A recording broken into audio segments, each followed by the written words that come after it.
Bismillahirrahmanirrahim. Assalamualaikum warahmatullahi wabarakatuh.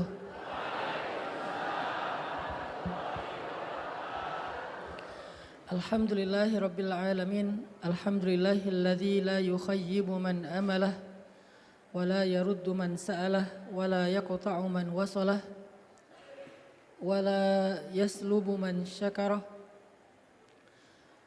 wa la yakilu man tawakkala alaih. Ashhadu an la ilaha illallah wahdahu la syarika lah wa ashhadu anna sayyidana Muhammadan abduhu wa rasuluhu alladzi la nabiyya ba'dah.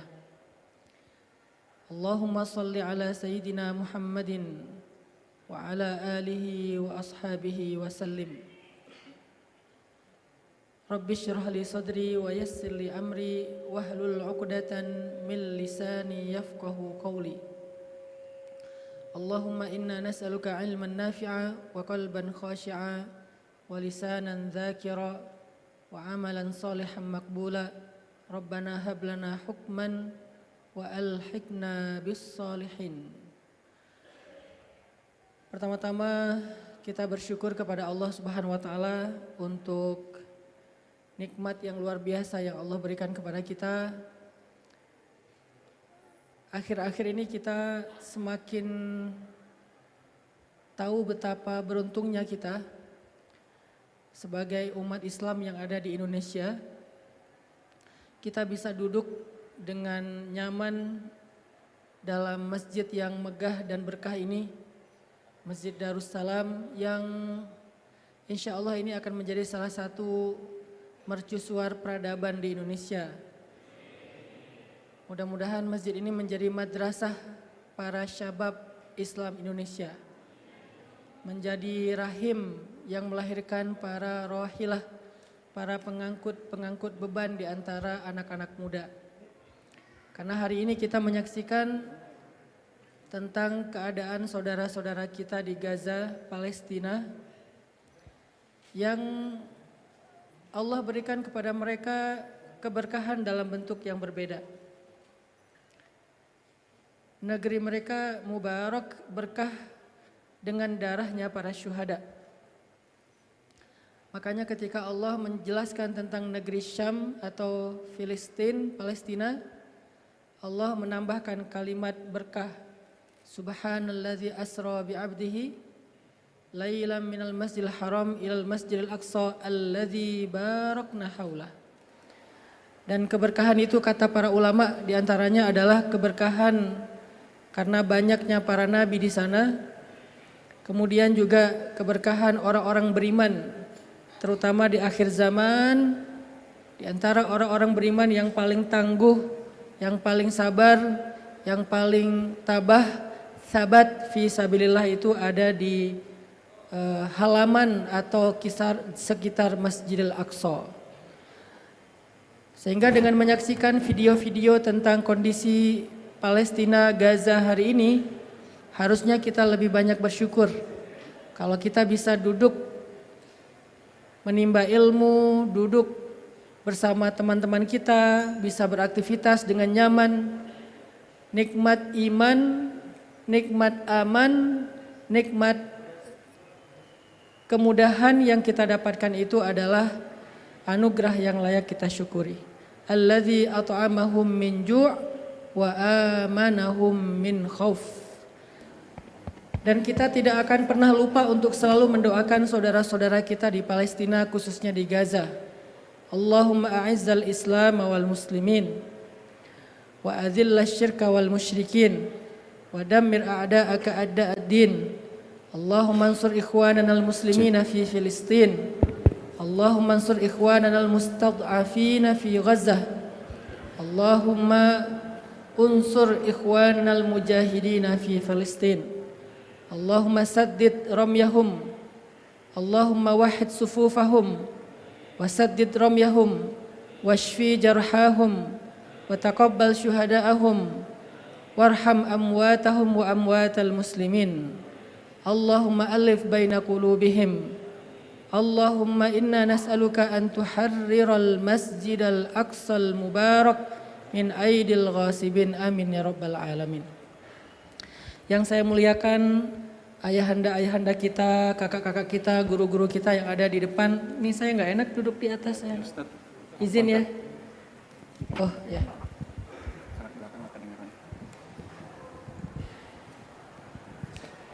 Cek.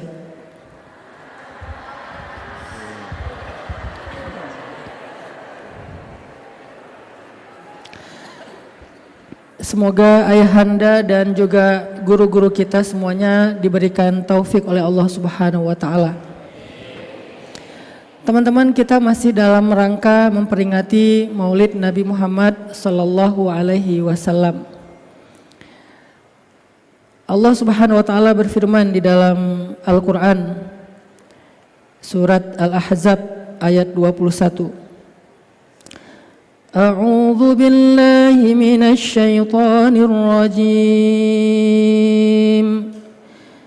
بسم الله الرحمن الرحيم لقد كان لكم في رسول الله أسوة حسنة لقد كان لكم في رسول الله أسوة حسنة لمن كان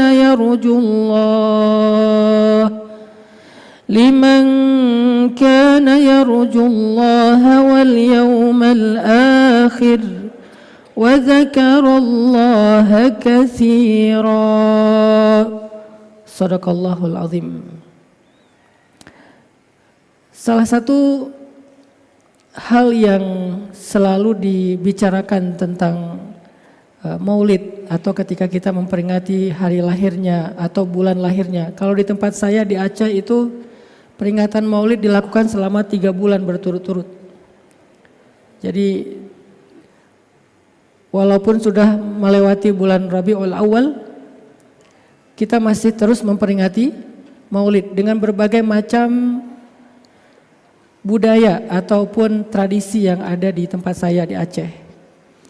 Dan kita di Indonesia juga mengalami ataupun memiliki tradisi yang sama di setiap daerah.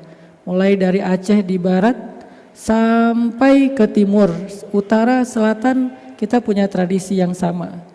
Yang tradisi itu terilhami dari rasa cinta kepada Rasulullah Shallallahu Alaihi Wasallam. Sebetulnya di zaman Nabi itu peringatan hari-hari besar selain hari raya Id itu sering dilakukan. Salah satunya adalah peringatan hari rayanya kaum Habasyah. Jadi ada adegan suatu ketika Nabi mendengar suara ramai sekali di dalam Masjid Nabawi. Jadi Masjid Nabawi itu bentuknya di tengah-tengah itu ada ruang terbuka. Namanya kalau dalam bahasa Arab sahnun, sahan. Kalau dalam bahasa Inggris disebut dengan istilah courtyard. Jadi masjidnya kayak Masjid Al-Azhar atau beberapa model masjid yang ada di Turki, dia punya ruangan terbuka di tengah masjid. Nah, Nabi SAW mendengar suara ramai sekali di sahnun, di courtyardnya Masjid Nabawi, berarti dia ada di dalam masjid. Dan ternyata waktu itu sedang ada perayaan hari jadinya negeri Habasyah. Sehingga budak-budak Habasyah, sahabat-sahabat Nabi, kawan-kawannya Bilal bin Rabah mengadakan peringatan hari jadi atau hari Idnya orang Habasyah. Tapi bukan Id agama, Id suku. Jadi orang-orang Habasyah punya hari jadi diperingati di dalam masjid dengan berbagai macam kegiatan. Mulai dari kegiatan berkumpul, kemudian mereka makan-makan, ada yang kemudian di antara mereka menampilkan performance dari tarian-tarian khas Habasyah. Salah satunya adalah tari pedang. Karena ini diambil dari kebiasaan mereka dalam peperangan sebagai prajurit. Mereka punya tari pedang namanya. Maka mereka pun di sahnun, di courtyard itu mengadakan semacam tari pedang dengan tabuhan-tabuhan rebana. Karena suara di luar itu ramai, Sayyidah Aisyah penasaran ingin nonton. Karena kita tahu Masjid Nabawi dengan rumahnya Aisyah itu nempel di sebelahnya. Sehingga Aisyah bilang ke Nabi, sebetulnya nggak bilang, dia cuman kayak ngeliat lewat jendela keluar, kayak penasaran ada apa di luar. Kemudian Nabi bertanya kepada Sayyidah Aisyah, "Wahai Aisyah, apa kamu ingin nonton?" Kemudian Aisyah mengangguk, dia pengen nonton, tapi dia malu untuk mengatakan itu. Akhirnya kemudian Nabi menemani Sayyidah Aisyah nonton, biar nggak nonton sendiri. Maka Nabi pun membuka pintu rumahnya, Nabi berdiri di pintu dan melihat apa yang ditampilkan sama orang-orang Habasyah di Sahnun, di Kotyat Masjid Nabawi.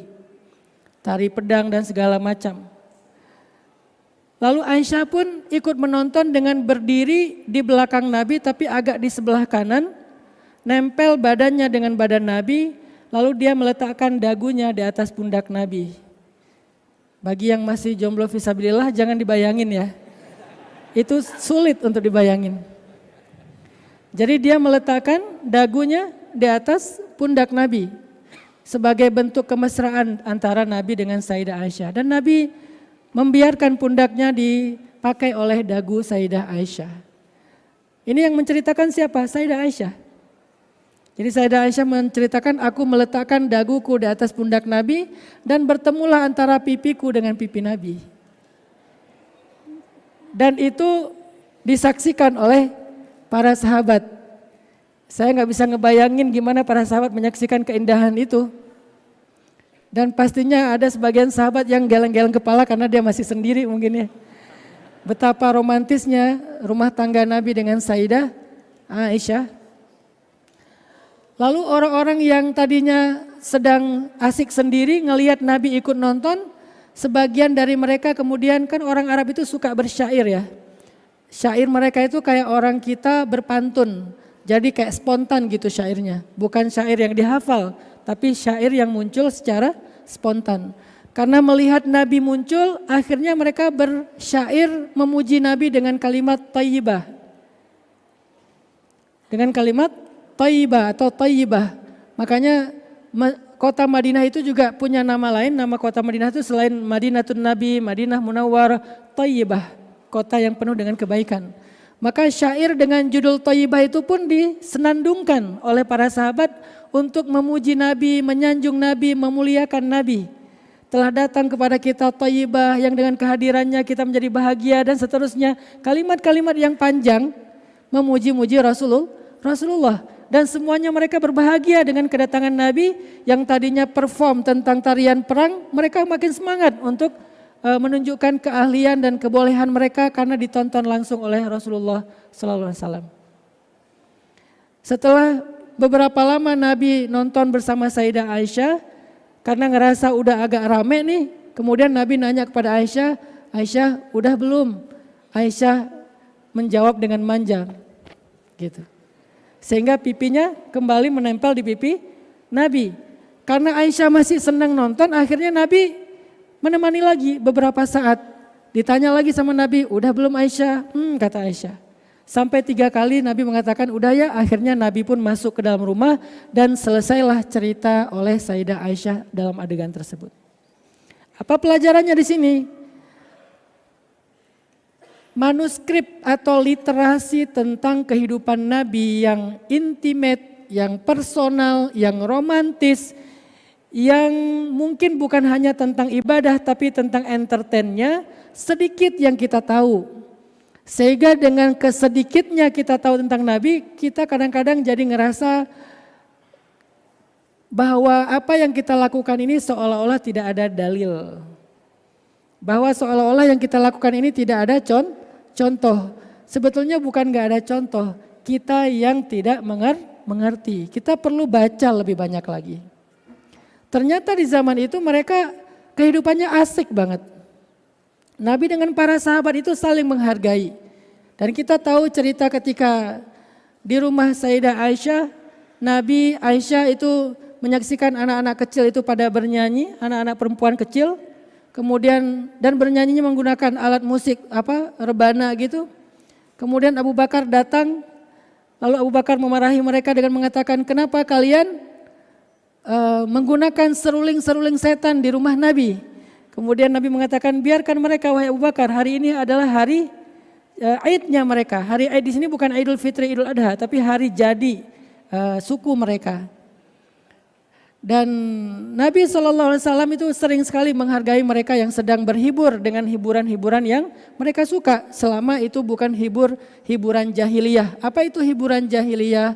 Pertama ada perempuan yang ngedance, itu hiburan jahiliyah. Yang kedua syairnya tentang permusuhan.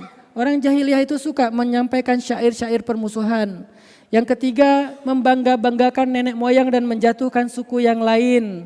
Itu adalah hiburan jahiliyah. Kalau bukan hiburan jahiliyah yang isinya syairnya syair-syair kebaikan, thayyibah dan seterusnya, maka Nabi membiarkan mereka.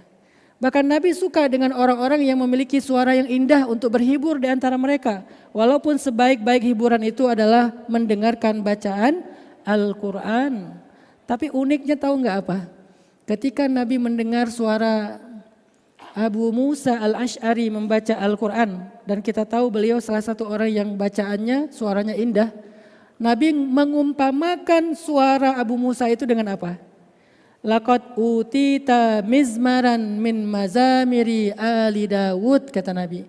Sesungguhnya engkau telah diberikan seruling keluarga Daud. Menggunakan kata seruling. Apa maksudnya di sini? Kata ulama Al-Azhar, karena saya belajar di Al-Azhar, saya menghargai dari pendapat ulama yang lain. Kata ulama Al-Azhar, seandainya seruling itu adalah alat musik yang haram, seandainya seruling itu adalah alat musik syaitan, gak mungkin Nabi memuji suara orang membaca Al-Quran dengan sesuatu yang haram dan tidak baik. Harusnya Nabi menggunakan analogi yang baik. Engkau telah diberikan suara indahnya Daud. Kenapa gak ngomong gitu aja? Kenapa Nabi ngomong engkau telah diberikan seruling keluarga Daud? Itu menunjukkan bahwa Nabi tidak mempersoalkan tentang alatnya, tetapi Nabi menjaga nilai dan akhlak di dalamnya. Apa yang ingin saya sampaikan? Ternyata hal-hal yang seperti ini memperingati dalam suasana yang khidmat, dalam suasana yang penuh keakraban, dalam suasana menjaga ukhuwah. Jangankan maulid Nabi, hari jadi Habasyah pun dibiarkan oleh Nabi, bahkan Nabi ikut menontonnya. Lalu orang-orang memuji-muji Nabi dengan syair mereka. Sebagaimana di dalam salawat kita selain bersalawat juga ada pujian-pujian kepada Nabi, Qamarun dan seterusnya ya. Itu adalah syair yang sudah biasa dibacakan oleh para sahabat sejak dulu. Bahkan ketika mereka menggali parit Khandaq, mereka ikut bersenandung dengan nasyid. Apa nasyidnya? Mereka gali parit Khandaq bersama Nabi, terus mereka bersenandung lagu gini. La in qa'adna wa nabiyyu ya'malu fadzaka minnal amalul mudallalu. La 'isha illa 'ishal akhirah. Allahumma arham ansara wal muhajirah. Itu dibacakan, disenandungkan loh di antara mereka. Akhirnya yang lain ikutan. La in qa'adna wa nabiyyu ya'malu fadzaka minnal amalul mudallalu. Kalau kita duduk-duduk aja padahal Nabi bekerja, biar semangat menggali parit Khandaqnya. Kalau begitu kita enggak sopan dan enggak beradab kepada Nabi. Akhirnya pada malu, semangat. Lalu mereka mengangkat batu-batu yang berat. La 'isha illa 'ishal akhirah. Tidak ada kehidupan kecuali di surga, di akhirat. Allahumma arham ansara wal muhajirah. Ya Allah rahmati orang Ansar dan Muhajirin. Jadi syair mereka isinya doa, isinya nasihat, isinya kebaikan. Dan itu biasa di antara mereka. Jadi hidup Nabi itu enggak kaku-kaku banget juga teman-teman. Nabi itu orangnya asik banget, seru banget orangnya. Jadi enggak sekaku yang kita bayangkan Nabi itu cuma tausiah, jadwalnya penuh dalam 1 tahun enggak bisa lagi di booking, full di mana-mana ta'lim. Enggak sekaku itu juga kehidupan Nabi, ada masanya entertain. Memangnya kita pikir dakwah itu cuma tausiah dan tabligh akbar. Sejak awal saya nggak sepakat kalau dakwah itu cuma tabligh akbar. Tabligh akbar hanya salah satu instrumen dalam dakwah. Tapi dakwah itu sendiri adalah sebuah program memperbaiki keadaan umat, islahul ummah, itulah dakwah. Bisa dengan tabligh akbar, bisa dengan membangun sebuah tren lifestyle, dan seterusnya. Jadi kehidupan Nabi itu yang saya ingin sampaikan ke anak-anak muda dalam konteks atau dalam momentum Maulid ini, ternyata Nabi itu tuh hidupnya itu asik banget loh. Sehingga kalian anak muda kalau mau mengidolakan seseorang, sebelum siapapun orang yang kalian idolakan, idolakanlah sosok Nabi besar kekasih Allah Sayyidina Muhammad SAW. Karena beliau kehidupannya relate banget dengan anak muda. Youth friendly banget beliau tuh. Dari karakternya, dari ya kalau ngelihat fisiknya udah lah ya. Fisik Nabi itu kan udah nggak ada duanya, rambutnya ikal sepundak. Saya agak heran ya, kenapa di kita itu kalau rambut panjang itu dianggap nggak sopan, dianggap nggak rapi, sehingga beberapa sekolah menerapkan nggak boleh panjang rambut. Saya dulu tuh punya cita-cita pengen punya anak laki-laki yang rambutnya gondrong. Makanya kenapa? Karena saya nggak bisa rambut panjang. Kenapa Ustadz nggak bisa rambut panjang? Dapat semacam kutukan dari ibu saya. Ibu saya bilang kalau kamu rambutnya panjang kamu sakit. Itu kata ibu saya. Tadinya saya nggak percaya dengan kalimat ini. Saya mencoba untuk melawan dengan memanjangkan rambut, begitu panjang sakit. Saya datang ke dokter, kata dokter ini nggak ada masalah. Ya udah coba minum obat sakit kepala aja. Saya minum nggak sembuh. Begitu saya potong dalam hitungan menit sembuh. Dan itu nggak sekali dua kali, ratusan kali saya coba. Terakhir saya sakit ketika lagi kuliah di Mesir. Karena rambut panjang, sakit, ibu saya nelpon.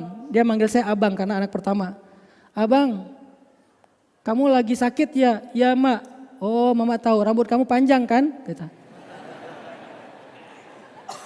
Saya sakit, dia yang nelpon duluan. Kamu lagi sakit ya? Ya mak, kok mama tahu saya sakit? Rambut kamu panjang kan? Iya, kenapa mama tahu? Mama mimpi. Ibu saya meninggal dalam musibah tsunami di Aceh. Waktu saya masih kuliah di Mesir. Mama mimpi rambut kamu sudah panjang, akhirnya kamu sakit. Udah potong aja tuh rambutnya. Besoknya saya potong dan sembuh alhamdulillah.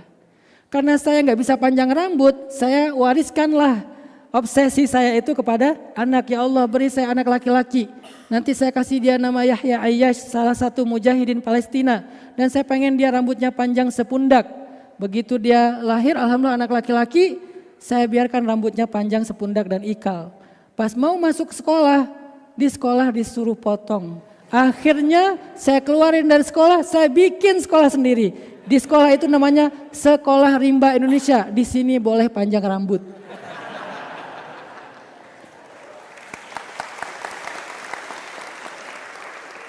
Nabi itu rambutnya 3 model ya. Pertama, jadi ini hairstylernya Nabi itu keren ya. Pertama sepanjang ini, kedua setelinga, ketiga agak pendek dikit tetapi nggak cepak, nggak cepmek ya. Ya cuman agak panjang tapi nggak sebawah telinga, jadi agak pendek di bawah telinga dikit sama sepundak. Artinya nggak usah kita bahas lagi lah fisik sempurnanya. Tapi yang saya pengen sharing dengan teman-teman anak muda, hobinya Nabi itu atau kehidupan pribadinya Nabi itu seperti apa untuk sangat dekat dengan kehidupan anak muda. Ternyata Nabi itu nggak sekaku itu. Kalau ada orang yang setelah berhijrah, berislam menjadi kaku, kayaknya dia perlu belajar sunnah lagi tuh. Kenapa? Karena sunnah Nabi mengajarkan kita ketidakkakuan. Sunnah Nabi mengajarkan kita keharmonisan. Sunnah Nabi ngajarin kita tentang asik, tentang jadi orang yang santai, tentang jadi orang yang respect kepada orang lain, tentang jadi orang yang lapang dada dengan orang lain. Sunnah Nabi mengajarkan kita keharmonisan dalam kehidupan sehari-hari. Nyaman banget orang di sebelah Nabi. Gak ada orang yang di sebelah Nabi itu gerah, itu gak ada. Gak ada orang yang di sebelah Nabi kemudian menjadi takut, gak ada. Gak ada yang di sebelah Nabi kemudian jadi kayak segala gak boleh terus akhirnya dia putus asa dalam keislamannya. Gak ada, Nabi itu orang yang sangat bijak. Ada seorang laki-laki bilang gini, Muhammad, aku mau masuk Islam tapi aku nggak mau berhenti berzina. Boleh nggak? Kata Nabi boleh. Apanya yang boleh? Bukan zinanya, masuk Islamnya kan gitu ya. Emang ada syarat masuk Islam itu setelah sempurna? Nggak ada kan, orang yang masih banyak dosa pun boleh masuk Islam. Kan Islam itu untuk memperbaiki diri, bukan untuk orang baik. Untuk memperbaiki diri. Aku mau masuk Islam tapi aku nggak bisa ninggalin zina, boleh nggak? Boleh kata Nabi. Akhirnya dia pun bersyahadat masuk Islam. Setelah dia nyaman dalam Islam, Nabi ngajak dia ngobrol. Bukan Allah berfirman, bukan. Aku bersabda, enggak. Tapi Nabi nanya gini, apa perasaan kamu kalau ada orang yang berzina dengan ibu kamu? Marah dia. Saya bunuh tuh orang. Apa perasaan kamu kalau ada yang berzina dengan istri kamu? Makin marah. Gimana perasaan kamu kalau ada yang berzina dengan adik kamu, dengan anak perempuan kamu? Dia marah, kemudian Nabi bilang, itulah perasaan orang yang ibunya kamu zinahi, yang adiknya kamu zinahi, yang istrinya kamu zinahi, yang anak perempuannya kamu zinahi. Mereka juga marah, mereka juga gak rela. Lalu Nabi mengusap dadanya, mendoakan dia, ya Allah beri dia hidayah dan bersihkanlah kemaluannya. Sejak itu kata dia, dulu zina adalah perbuatan yang paling aku sukai, sekarang zina adalah perbuatan yang paling aku benci. Gitu cara Nabi menyampaikan dakwahnya. Jadi nggak langsung dilawan. Nabi itu benar-benar kalau bahasa orang Jawa itu ngangon ya. Jadi kayak digembala, diurus gitu. Nggak langsung diusir, nggak langsung dipecut, tapi diajak, kemudian diajarkan pelan-pelan. Kadang-kadang Nabi malah menggunakan perasaannya, tidak menggunakan akal ataupun dalilnya. Walaupun beliau udah pasti hafal Al-Quran, beliau pemilik hadis. Kita aja yang bukan pemilik hadis sering kebalik mana Bukhari, mana Muslim. Ternyata bukan dua-duanya. Tapi sering ngeluarin dalil untuk menjatuhkan orang lain. Beliau gak perlu bilang di dalam hadis Bukhari, di dalam hadis Muslim, gak perlu kan? Karena beliau pemilik hadisnya, udah pasti sahih. Gak perlu lagi diragukan kesahihannya, tapi gak selalu kayak gitu. Nabi kadang-kadang menggunakan perasaannya. Gimana perasaan kamu? Sehingga akhirnya dia menjadi mukni'. Mukni' itu artinya berkenan dengan apa yang diajarkan oleh Rasulullah. Ini sisi friendly-nya Rasulullah SAW. Orangnya tuh friendly banget. Kalau dalam bahasa Inggris itu ada budaya Jepang yang bagus ya. Namanya mindfulness of others. Mindfulness of others. Mindfulness of others itu kayak menimbang banget perasaan orang. Itu Nabi banget tuh. Nabi itu sangat menimbang perasaan orang. Dan Allah menyebutnya di akhir surat At-Taubah dengan kalimat bil mu'minina raufun rahim. Itu sifat Nabi. Raufun dari kata ra'fah. Ra'fah itu artinya enggak enakan. Ra'fah itu artinya enggak enakan. Rahim itu rahmah. Rahmah itu artinya sayang. Nabi punya dua sifat, ra'fah dan rahmah. Orangnya enggak enakan banget sama orang lain. Sangat menjaga perasaan. Sangat menjaga perasaan Nabi itu. Pernah Nabi lagi di rumah udah capek banget, kan tamu Nabi itu banyak ya. Gak usah Nabi, para kiai, para habaib aja kan tamunya banyak ya. Gak putus-putus di rumah beliau. Tapi rezekinya juga berkah, setiap ada tamu dikasih makan. Saya juga heran, ini makan sehari masaknya berapa beras gitu masaknya. Banyak banget tamunya. Apalagi Rasul. Ada tamu, sahabat-sahabat yang datang ke rumah Nabi udah agak kemalaman. Udah gitu dikasih makan sama Nabi. Jadi ngasih makan tamu itu adalah sunnah Nabi. Nabi kalau ada tamu selama beliau punya ya. Karena beliau juga gak selalu punya, soalnya hidup beliau prihatin. Kalau beliau punya dikasih makan. Walaupun sederhana cuman 1 butir korma. Atau kalau ada roti dikasih roti. Setelah selesai makan, tamunya keasikan ngobrol gak pulang-pulang. Nabi sebagai orang yang sangat jaga perasaan gak tega nyuruh pulang. Ini serba salahnya orang yang punya sifat mindfulness of others, kayak apa, people pleasure gitu ya, terlalu kayak ya nggak enak gimana dong, nggak enak gimana dong. Nabi gitu banget teman-teman, sangat nggak enakan orangnya, saking baiknya beliau, saking seringnya nggak enakan beliau susah sendiri. Termasuk dalam adegan ini sahabat-sahabat enak ya makanannya ya, terus mereka nanya ya Rasulullah kalau gini gimana, Nabi jawab. Nggak ada sedikit pun aura wajah Nabi yang merasa kayak udah nggak nyaman, nggak ada.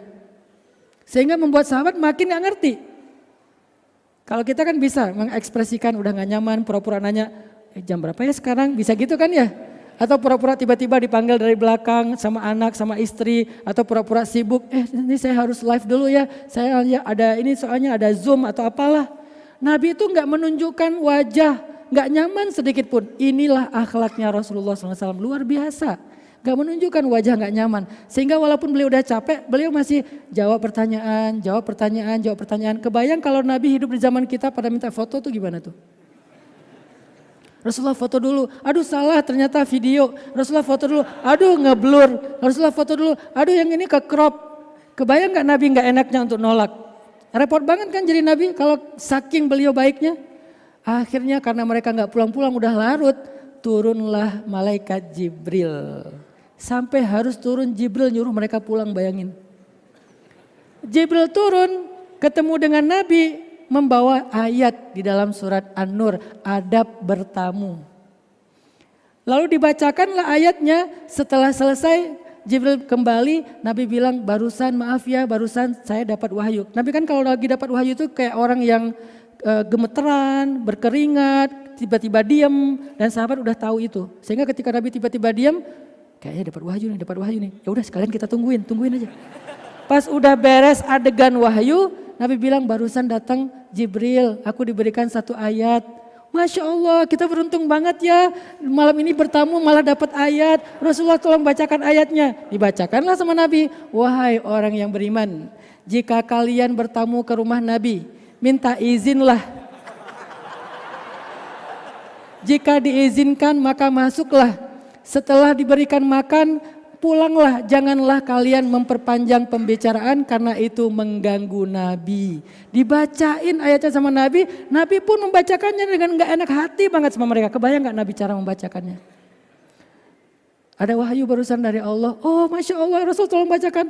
Beneran dibacain? Iya bacain. A'udzubillahi minasyaitonirrajim. Pas Nabi baca itu mereka, Masya Allah. Pas dengar ayatnya, akhirnya setelah selesai Nabi baca, maaf ya Rasulullah, astagfirullahaladzim, kami salah ya Rasulullah. Pada sun tangan Rasulullah, cium tangan Rasulullah, pada pulang satu-satu dan Nabi akhirnya bisa istirahat. Sampai nyuruh orang pulang dari rumah aja, nunggu wahyu, coba bayangin. Saking gak enakannya Rasul, kurang friendly apa Rasulullah tuh orangnya. Ra'fah banget, mindfulness of others banget. Mikirin orang banget, jaga perasaan banget, sehingga Nabi gak sembarangan. Kalau Nabi menasehati seseorang, Nabi gak akan ngelihat ke arahnya. Dan Nabi tidak akan membicarakan kepada dia atau nama dia di depan publik. Biasanya Nabi akan membicarakan secara umum. Ada seseorang yang begini, maka harusnya begini, diajarkan sama Nabi di depan umum, tapi gak dikasih tahu, ini loh orangnya, gak dikasih tahu sama Nabi. Tapi kita di sosial media, dengan gampangnya membuka aib orang lain, kita komen, kita story, kita dan seterusnya, bahkan kita kalimat-kalimat yang buruk kita tujukan kepada dia. Di mana maulid kita kepada Rasulullah SAW. Maulid itu bukan hanya perayaan, maulid itu merefresh kembali ingatan kita dan cinta kita kepada Rasul. Jadi kalau kita nggak bisa menjaga jemari kita, yang dalam bahasa Nabi, falyakul khairan aw liyasmut, hendaklah dia ngetik yang baik-baik atau nggak usah ngetik sama sekali. Hendaklah dia komen yang baik-baik atau nggak usah komen sama sekali. Kalau kita masih suka hate speech di sosial media, di mana maulid kita? Kemana larinya sholawat kita? Kemana bukti cinta kita kepada Rasul? Bahkan Rasul adalah orang yang paling menjaga perasaan orang lain. Saya teringat lagi kisah ketika Nabi lewat satu gang, terus ada orang miskin lagi makan dengan kodid. Kodid itu roti keras. Biasanya dulu Imam Bukhari kalau mau mencari ilmu sama ibunya dibekali kodid. Kodid itu roti keras yang kalau mau dimakan harus direndam air baru dia bisa dimakan. Kalau enggak dia keras banget, lebih keras daripada kerupuk. Imam Bukhari dulu kalau mau makan biasanya ngerendam kodid itu di sungai. Setelah dia lembut baru dimakan sama Imam Bukhari sambil belajar. Nah, Rasulullah lagi lewat sebuah gang, ngelihat orang miskin lagi ngumpul, lagi makan. Dan Nabi itu kemana beliau pergi kan orang mencari keberkahan beliau ya, tabarruk kepada beliau kan. Sehingga kalau beliau ikut bersama mereka, mereka bahagia. Maka Nabi pun ikut duduk di antara mereka. Pas Nabi duduk di antara mereka pengen membahagiakan hati mereka, mereka malah gak enak hati. Mereka pada diam, jangan dikeluarin. Kan tadi mau dikeluarin roti kerasnya, gak jadi dikeluarin. Kata Nabi, kenapa? Apa yang kalian sembunyikan? Ya Rasulullah kami malu, gak pantas ya Rasulullah. kenapa kalian mau makan apa emang? Ya Rasulullah, ini cuman qadid, cuman roti keras. Kemudian Nabi mematahkan sebagian roti itu, mencelupkan ke air dan mengatakan, sesungguhnya aku adalah anak seorang perempuan yang biasa makan qadid.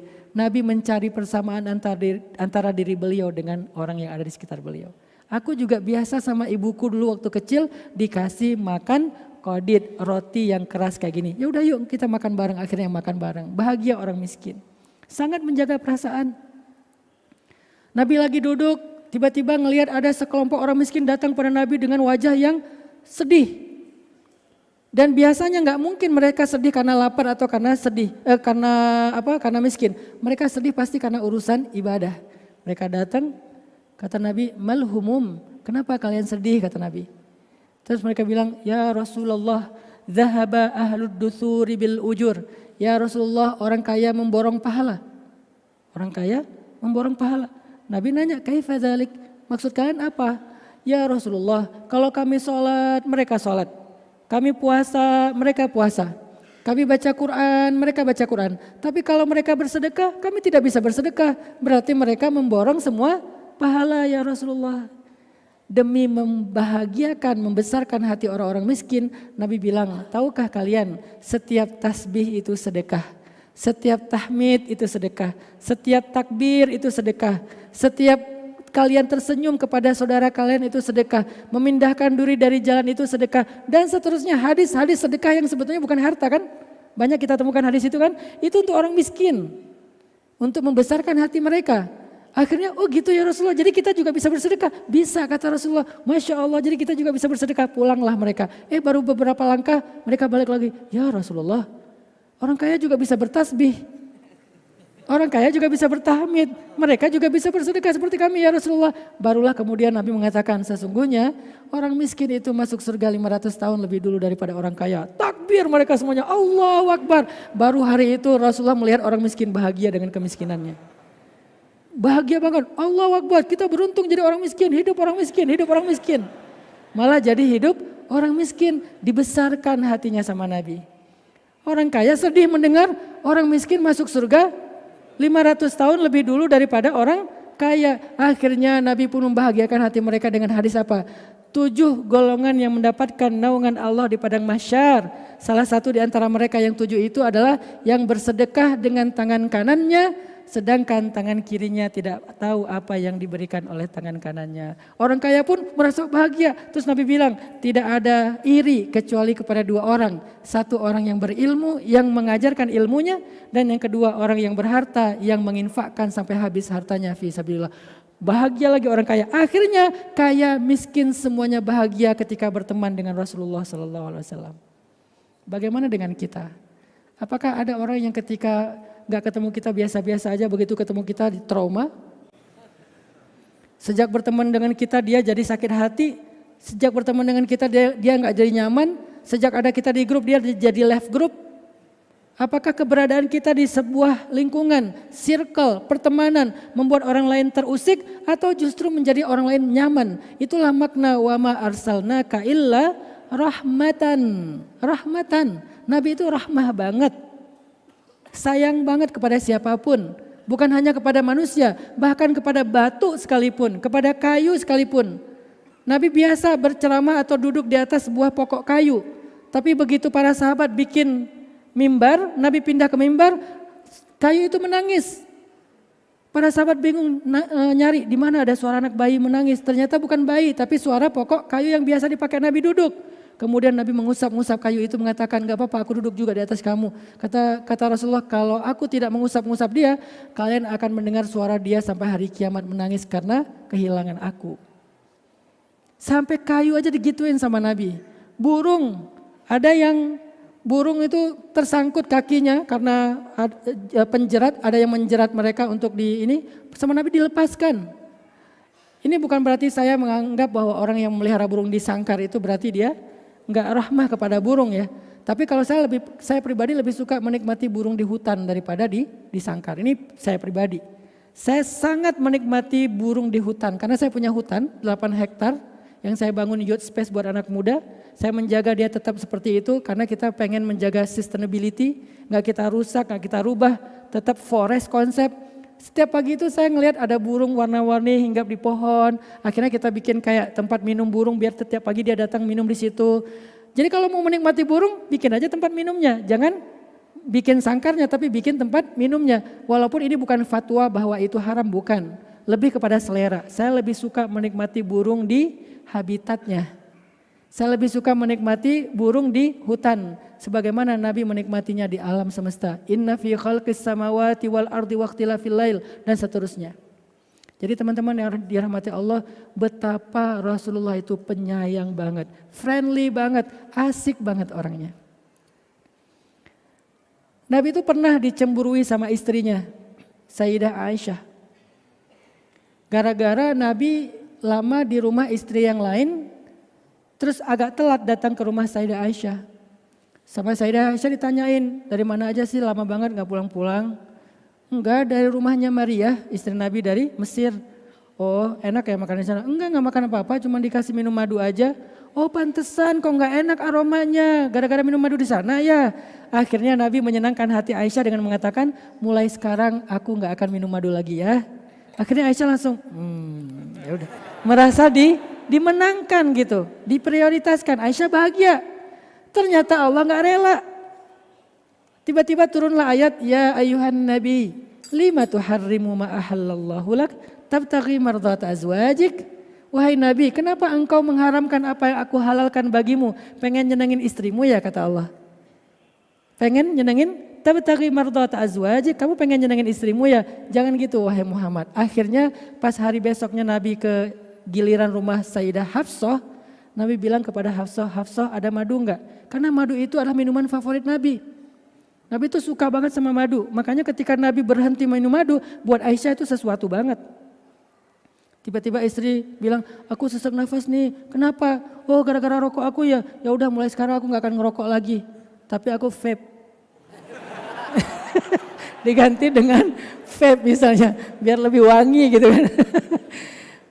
Kayaknya aku mual deh. Kenapa? Gara-gara aku makan durian ya. Mulai sekarang aku nggak akan makan durian lagi misalnya. Artinya ada makanan favorit yang rela ditinggalkan suami itu gara-gara nyenengin istri. Itu Nabi banget tuh. Apa hobi suami? Futsal. Mah aku futsal dulu ya. Kamu baru pulang udah pergi lagi. Itu kan kode kan. Suami itu harus bijak membaca kode. Jangan nunggu jelas banget baru ngerti. Kalau udah jelas banget itu caps lock biasanya. Kalau udah di caps lock dikasih tanda seru itu udah bahaya. Mulai perang dunia ketiga itu. Makanya kalau dikasih kode cepat ngerti. Kamu baru pulang udah berangkat lagi. Oh ya udahlah aku temenin kamu aja. Padahal udah siap dengan kaos kaki, dengan sepatu, teman-teman udah pada nunggu. Batal gara-gara istri, itu cewek senang banget punya suami yang kayak gitu banget tuh. Dan Rasulullah gitu banget loh.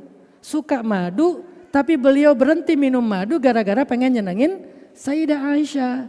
Tapi karena dilarang sama Allah, akhirnya pas di rumah Hafsah nanya, Hafsah di mana madu? Hafsah kaget, ternyata kemarin Sayyidah Aisyah ngomong ke Hafsah, kan mereka tuh akrab banget. Jadi istri Nabi itu ada dua kelompok. Yang saya pakai bahasa geng. Geng itu bukan gangster ya. Tolong jangan diedit lagi konten saya ya. Geng itu bukan gangster. Gangster itu negatif. Geng itu kalau bahasa anak muda artinya kelompok. Kita bestie lah. Ada kelompok muda, ada kelompok senior. Kalau kelompok muda ketuanya di grup itu Sayyidah Aisyah. Kalau kelompok senior ketua di grupnya Sayyidah Saudah. Nah karena Aisyah bestie banget dengan Hafsah, pas Nabi bilang aku gak akan minum madu lagi, Aisyah langsung ke Hafsah, enggak, Rasulullah gak akan minum madu lagi. Tapi gak gini ya, ini zaman sekarang ya. Zaman dulu ngomong, kata oh gitu kenapa? Karena aku bilang jangan minum madu lagi, soalnya tadi di rumah Maria dia minum madu. Oh hebat banget kamu bisa bikin Nabi gak minum apa yang dia suka. Pas sampai di rumah Hafsah, Nabi malah tanya, Hafsah ada madu enggak? Hafsah kaget, ya Rasulullah madu? Ya, oh akhirnya dihidanginlah madu sama Hafsah. Diam-diam Hafsah ngomong kepada Aisyah, Aisyah tahu enggak Rasulullah minum madu loh. Hah, jadi minum madu lagi? Ya, oh jadi gitu. Udah rame lah diantara Sayyidah Aisyah sama Hafsah. Akhirnya malamnya Nabi panggil Hafsah, Hafsah boleh ngomong? Apa ya Rasulullah? Kenapa Hafsah ngomong kayak gitu ke Aisyah? ngomong apa? Hafsah ceritakan kalau aku minum madu lagi di rumah Hafsah. Hah? Dari mana Rasulullah tahu? Kan dari Allah yang maha tahu. Itu adegannya direkam di pembukaan surat At-Tahrim. Persis seperti yang saya sampaikan tadi. Akhirnya Hafsah minta maaf kepada Rasul. Coba bayangin gimana cara Nabi menjaga perasaan di antara istri-istrinya. Itu luar biasa loh. Kita baru satu aja gak jaga perasaan. Atau bahkan belum punya istri pun gak bisa jaga perasaan. Perasaan siapa? Perasaan mantan. Akun 2, 1 fake buat stalking ya. Jadi Rasulullah tuh penjaga perasaan banget. Beliau tuh sangat memperhatikan perasaan orang lain. Ada lagi adegan ketika Nabi SAW lagi naik ke bukit Uhud. Kemudian ini nih hobi Nabi ya. Nabi itu senang hiking. Ini buat anak-anak gunung yang senang hiking. Sesungguhnya apa yang kalian lakukan itu sunnah Nabi. Jadi nggak usah berkecil hati. Hiking itu sunnah Nabi. Nabi pernah hiking dan beberapa kali. Hikingnya kemana? Ke Gunung Uhud. Dan jangan salah, Gunung Uhud itu adalah gunung terbaik yang ada di muka bumi. Itu adalah gunung surga. Dan sering menjadi perumpamaan dalam hadis-hadis Nabi. Ini kalian orang-orang yang senang gunung harus hafal hadis-hadis gunung. Pergunungan lah. Wawasan pergunungan dalam hadis banyak. Misalnya sholat jenazah. Siapa yang sholat jenazah, dia mendapatkan emas sebesar gunung Uhud. Jadi diumpamakan dengan gunung, menunjukkan betapa Nabi itu orangnya tuh akrab dengan alam, kemudian orang yang senang naik ke gunung dan sering mentafakuri tentang gunung. Bahkan Nabi sering berdoa dengan gunung Uhud. Nabi sampai memuji-muji gunung Uhud. Uhudun jabalun yuhibbuna wa nuhibbuh. Uhud itu adalah gunung yang mencintai kita dan kita mencintainya. Jadi Nabi itu kayak gitu dengan alam, gak sekaku cuman di mimbar, cuman duduk, cuman ceramah. Enggak. Coba pelajari kehidupan Nabi di balik mimbar, di bawah mimbar yang bukan lagi ceramah. Itu tuh asik banget dan semuanya uswatun hasanah. Semuanya indah. Naiklah Nabi ke atas gunung Uhud ditemani oleh 3 sahabat. Abu Bakar, Umar, Utsman. Ternyata ketika di atas gunung, karena gunung ini gak tahu siapa di atasnya, dia berguncang. Kayak gempa gitu gunung Uhud. Maka kemudian Nabi duduk jongkok mengusap-ngusap gunung Uhud mengatakan, jangan khawatir, di atas kamu itu adalah Rasulullah, kemudian As-Siddiq dan 2 orang yang syahid. Rasulullah, As-Siddiq dan syahidan, 2 orang yang syahid. Akhirnya gunung itu pun tenang. Betapa akrabnya Nabi dengan alam. Gunung berguncang, diusap sama Nabi tenang. Kita gunung enak-enak aja, pas datang kita berguncang, udah gitu terjadi gunung meletus ya gara-gara kita. Kalau Rasulullah gunung yang mau meletus nggak jadi gara-gara tenang di atasnya ada Rasulullah. Tapi di sini juga ada semacam tanabbu. Tanabbu itu kalau bahasa lebih populernya nubuat. Berita masa depan. Amma yatasaalun anin naba'il azim. Naba itu artinya berita masa depan atau berita yang jauh. Sehingga orang yang membawa berita ini namanya nabiyun, pembawa berita.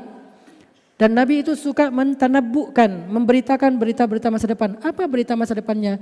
Ternyata beritanya adalah Umar dan Utsman nanti akan meninggal dalam keadaan dibunuh. Makanya Nabi menggunakan bahasa yang di atasmu adalah Rasulullah, As-Siddiq dan syahidan, 2 orang yang syahid. Itu menjadi bukti kebenaran risalah Rasulullah Muhammad SAW. Akhirnya pada masanya Umar dibunuh, Utsman juga dibunuh. Nabi pernah me time enggak? Pernah. Nabi juga butuh waktu buat dirinya sendiri. Suatu saat Nabi pernah me time lagi ngadem, musim panas nih, ngadem di sumur. Kalau kita musim panas ngademnya di mana? Minimarket ya. Pura-pura mau beli, padahal cuma ngadem doang, udah gitu muter keluar lagi ya. Karena panas di luar, apalagi ini udah berapa bulan kita nggak hujan, nyari minimarket buat ngadem. Rasulullah tuh ngademnya di sumur Arab tuh nggak kayak sumur kita. Dia tuh kayak satu ruangan besar, di tengah-tengah itu ada kayak telaga atau sumur, di sisi-sisinya tuh ada kayak pohon kurma dan dia tertutup. Nabi lagi pengen istirahat dan me time di dalam sumur. Bi'run bahasa Arab. Bi'run itu bukan cuma benda sumurnya tapi satu tempat. Kayak kalau di kita mungkin kayak tempat pemandian, tetapi dia bukan cuma toilet. Nabi bilang kepada Abdullah ibnu Mas'ud sebagai pembantu beliau yang jaga pintu. Kata Nabi, ya Abdullah, jangan izinkan siapapun masuk ya, aku ingin sendiri. Siap ya Rasulullah. Akhirnya Abdullah berdiri di depan pintu. Rasulullah sendiri duduk di atas sebuah batu, menjulurkan kakinya ke arah sumur biar dingin. Duduk aja sini sambil zikir. Tiba-tiba datang Abu Bakar, kamu ngelihat Rasulullah enggak? Kata Abdullah, ya ada di dalam. Ya udah aku pengen ketemu Rasulullah. Jangan, nggak boleh. Kata Rasulullah, dia nggak mau diganggu. Tapi aku ada penting mau ketemu dengan Rasulullah. Aku kangen sama Rasulullah. Nggak boleh, rame kan?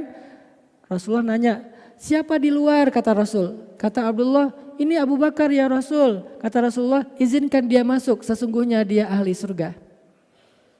Akhirnya Abu Bakar, masuk aja. Masuk, duduklah Abu Bakar di sisi Rasulullah. Ngobrol, datang Umar. Kamu lihat Rasulullah enggak? Ada di dalam. Oh ya udah. Jangan masuk. Kenapa enggak boleh masuk? Saya pengen ketemu Rasul, saya kangen sama Rasul. Rame, apalagi Umar kan. Siapa di luar? Kata Rasulullah. Umar ya Rasulullah, dia maksa masuk. Izinkan dia masuk, sesungguhnya dia ahli surga. Akhirnya masuk juga Umar. Duduk di sebelahnya Abu Bakar. Enggak lama kemudian datangnya Utsman. Kata Utsman, kamu lihat Rasulullah? Ya Utsman itu kan orangnya wibawa banget ya. Dengan pakaiannya yang indah, kelihatan orang kaya, tapi orang kaya yang sangat humble. Begitu ngomong sama Utsman pasti orang ada. Di mana? Di dalam. Oh ya saya masuk ya. Maaf tapi nggak boleh masuk kata Rasulullah. Aduh gimana ya, padahal pengen banget ketemu Rasul. Kedengaran sama Nabi, siapa itu di luar? Utsman ya Rasulullah, dia ingin bertemu dengan engkau. Izinkan dia masuk, sesungguhnya dia sebaik-baik pemuda yang ada di surga. Kalau tadi ahli surga, ini sebaik-baik pemuda yang ada di surga. Akhirnya Utsman masuk. Ketika Utsman masuk, tempat duduk yang tadi itu udah penuh. Ada Rasul, ada Abu Bakar, ada Umar. Jadi batu itu udah penuh. Maka Utsman duduk di seberang di batu yang ada di sisi sumur yang lain. Itu menjadi sebuah tanabbu bahwa nanti mereka wafat akan dimakamkan dengan posisi seperti itu. Rasulullah, Abu Bakar, Umar. Lalu Utsman ada di Baqi, tidak ada di dalam Masjid Nabawi. Itu adalah kehidupan pribadi Nabi. Tapi ada pelajaran yang luar biasa di sini. Betapa orang kalau ketemu Nabi selalu dapat kebaikan.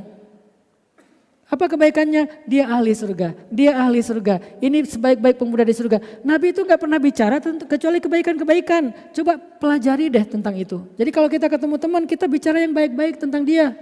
Jangan ngeledek, apalagi pakai nama hewan yang J-nya diganti dengan Y. Atau kita kayak apa ya, menggunakan kata-kata mencela atau bercandanya mungkin bercanda biasa, QQ gitu ya. Kurukuk. Jadi pok jero atau apalah gitu kan. Nabi itu kalau ngomong isinya itu kayak motivasi orang, walaupun santai ngomongnya kan, bukan ngomong yang serius sesungguhnya, enggak gitu. Biarin dia masuk, dia itu ahli surga. Biarin dia masuk, dia itu ahli surga. Biarin dia masuk, dia itu sebaik-baik pemuda surga loh. Akhirnya mereka nyaman. Selalu ada pelajaran di sisi Rasul. Itulah kenapa suasana para sahabat itu kondusif banget. Imannya semuanya naik. Ketika disuruh beribadah semuanya bersegera. Ketika disuruh berjihad semuanya berangkat. Kenapa? Karena setiap hari itu dicas dengan obrolan yang ringan. Tapi isinya semuanya tentang kebaikan. Itulah rahmahnya Nabi. Siapapun yang ketemu beliau dapat rahmah. Gak ada yang dimarahin, gak ada yang dicela apalagi, gak ada yang dibikin gerah, gak sama sekali. Semuanya dibahagiakan sama Nabi.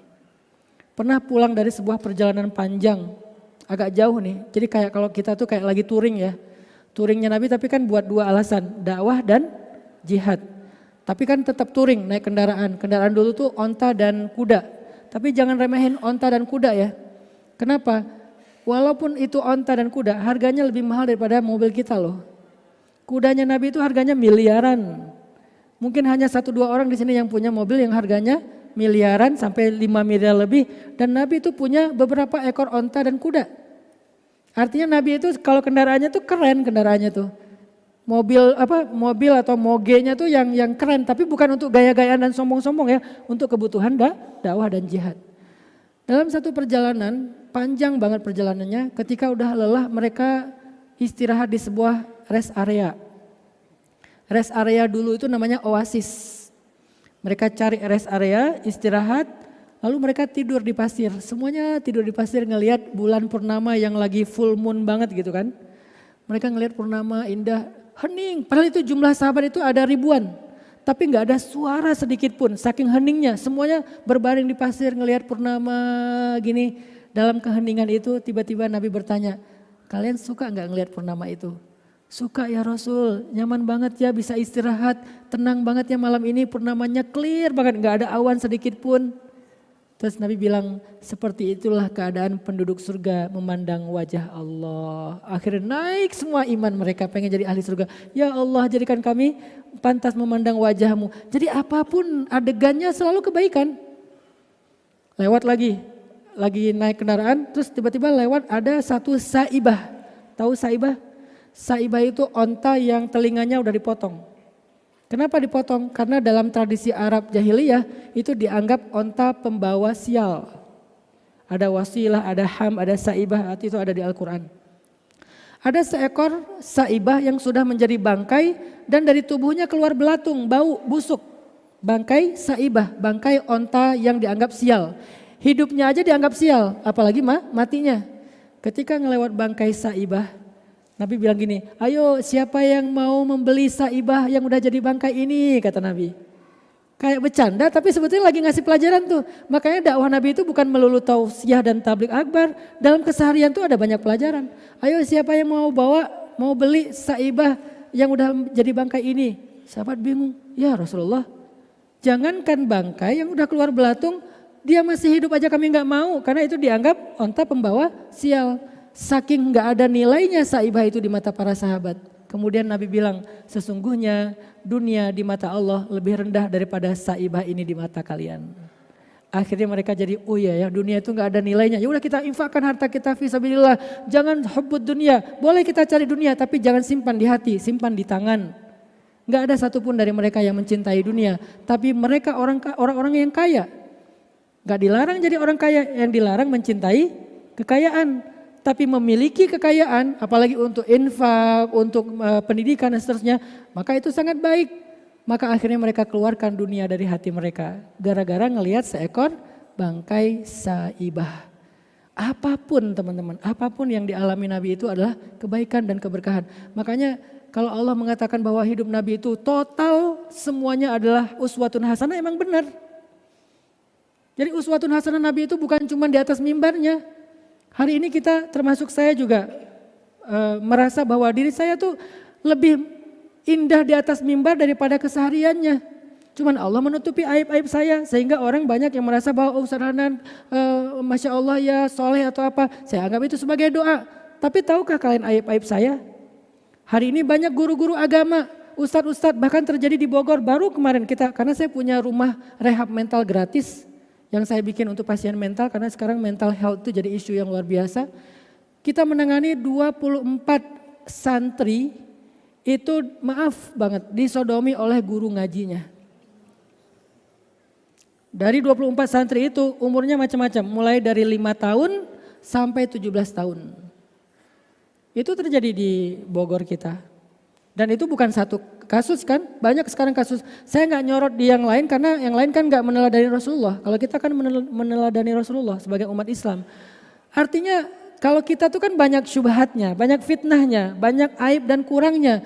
Cuman Rasulullah yang perfect, sempurna, yang bukan hanya di atas mimbar. Sirruhu wa alaniyatuh, sir dan alaniyahnya sama. Zahiruhu kabatinih, zahir dan batinnya sama.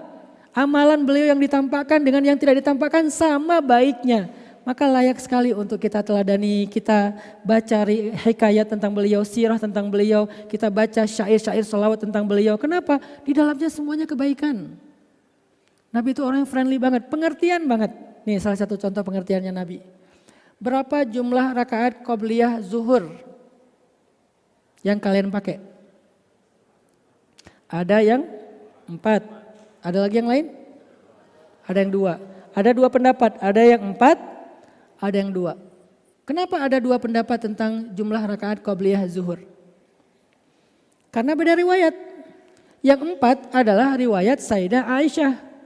Yang 2 adalah riwayatnya Abdullah ibnu Abbas. Kenapa Abdullah ibnu Abbas sama Aisyah beda riwayat tentang qobliyah zuhur Nabi? Karena mereka melihat Nabi melakukan sholat qobliyah zuhur di dua tempat yang berbeda. Aisyah melihat Nabi qobliyah zuhur di rumah. Karena kan rumahnya di sebelah masjid ya. Azan zuhur, hayya 'alas shalah, beres azan, Nabi di rumah sholat qobliyah zuhur 4 rakaat. Dilihat sama Sayyidah Aisyah.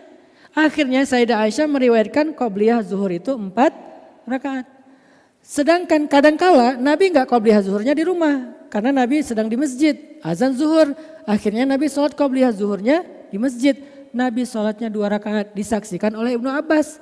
Maka Ibnu Abbas meriwayatkan sholat qobliyah zuhur 2 rakaat. Kenapa kok Nabi beda jumlah rakaatnya antara di rumah dengan di masjid?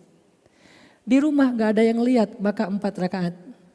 Di masjid banyak yang lihat maka 2 rakaat. Untuk apa? Untuk memudahkan umatnya. Aku tidak ingin menyusahkan kalian. Itulah friendly-nya Nabi SAW. Kita di rumah gak sholat sama sekali, di masjid udah kayak mau silat ya, saking khusyuknya. Di rumah gak pernah. Sholat subuh jamak dengan duha, tapi duhanya di masjid ya. Biar dilihat semua orang, ini bagus banget, soleh banget ya sholat duha di masjid. Bukan duha itu lagi lagi qadha sholat subuh. Istiqomah lagi mengqadhanya udah bertahun-tahun. Itulah kita. Baca Quran, qul huwallahu ahad. Padahal Al-Ikhlas posting, alhamdulillah udah sepertiga Al-Quran. Artinya Nabi itu bukan orang yang pamer. Ketika dilihat yang lain sholatnya banyak, ketika gak ada yang lihat sholatnya sedikit. Dibalik malah, ketika nggak ada yang lihat sholatnya banyak, ketika dilihat dicontohkan yang ringan, bukan sholat sedikit, mencontohkan yang paling ringan. Supaya yang ngikut beliau, ngikutnya yang ringan-ringan. Mau ditambah sendiri, ya silakan. Toh banyak sahabat yang menambah-nambah ibadah mereka sendiri yang nggak diajarkan Nabi. Banyak, salah satunya siapa? Yang terkenal, Bilal. Dia melakukan sholat tuhur kan, yang kita kenal dengan istilah syukur wudhu. Kalau bahasa Bilal itu sholat tuhur, sholat bersih, habis wudhu, sholat 2 rakaat. Nabi tanya, Bilal itu sholat apa? Sholat tuhur ya Rasulullah. Oh Masya Allah, Masya Allah. Gak pernah Nabi, gak ditunjuk langsung, neraka kamu, mengada-ngada. Enggak kan? Padahal itu tidak dicontohkan Nabi. Malah Nabi memuliakan Bilal dengan kalimat, aku mendengar suara langkah sendalnya Bilal di dalam surga gara-gara sholat tuhur, sholat syukur wudhu. Zikir juga gitu, banyak sahabat yang nama-nama zikir yang gak diajarin Nabi. Contohnya apa? Zikirnya Muaz bin Jabal. Allahumma a'inni ala zikrika wa syukrika wa husni ibadatik ketika sujud. Muaz bin Jabal, kan kata Nabi perbanyak doa ketika sujud ya. Akhirnya Muaz membaca doa Allahumma a'inni ala zikrika wa syukrika wa husni ibadatik. Itu doanya Muaz bin Jabal. Atau Bilal. Bilal pernah gini, mendengar suara Rasulullah, terus Ali, terus Abdullah ibnu Abbas, ini sahabat-sahabat yang ilmunya banyak, punya wirid. Mereka punya rotib. Rotib itu rotban, dalam bahasa Arab artinya wirid yang panjang, itu rotib atau rotban atau wirid. Wiridnya panjang-panjang gitu. Pas udah pada wirid panjang-panjang, Bilal gak tahu hafalan wirid sepanjang itu. Akhirnya Bilal wirid sendiri dengan caranya.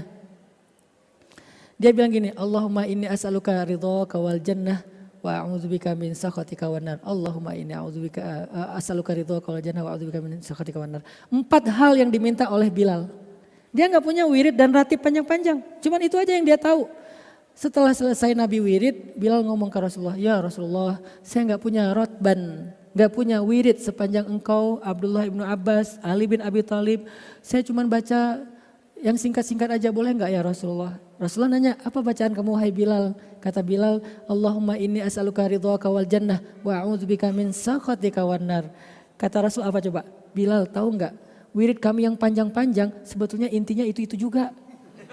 Coba gimana Nabi membahagiakan hati Bilal? Enggak dibilang, ya udahlah untuk pemula cukup lah.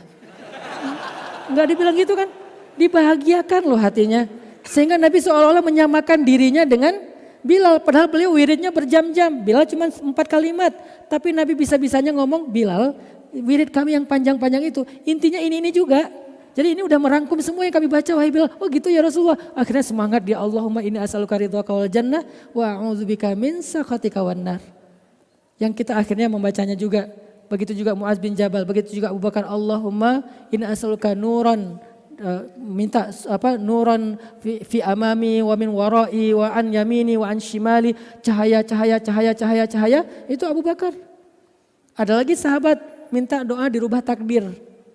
Yang enggak diajarkan Nabi, tetapi sahabat membacanya. Siapa dia? Abdullah ibnu Mas'ud dan Umar bin Khattab. Allahumma in kunta katabtani min ahli syaqawah famhini waktubni min ahli sa'adah fa innaka tamhu ma tasha'u wa tuthbit wa indaka ummul kitab. Dibaca oleh Umar, dibaca oleh Abdullah ibnu Mas'ud. Artinya begitu friendly-nya Nabi dengan setiap improvementnya para sahabat selama tidak menyelisihi.